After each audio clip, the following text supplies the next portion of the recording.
તમારું કામ છે. હાલાજી તારા હાથ વખાણો, એમાં પહેલા હાલાજી તારા હાથ વખાણો. હોવે હોવે તમારે બોલવાનું.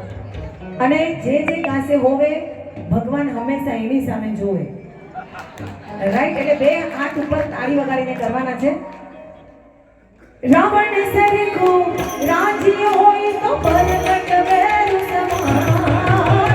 રાવણ સરખો રાજ્ય હોય તો પરગટ વેરુ સમાન. હાલાજી રાઈટ સાઈડમાં અવાજ આવે છે, લેફ્ટમાં થોડો ઓછો આવે છે. હાલ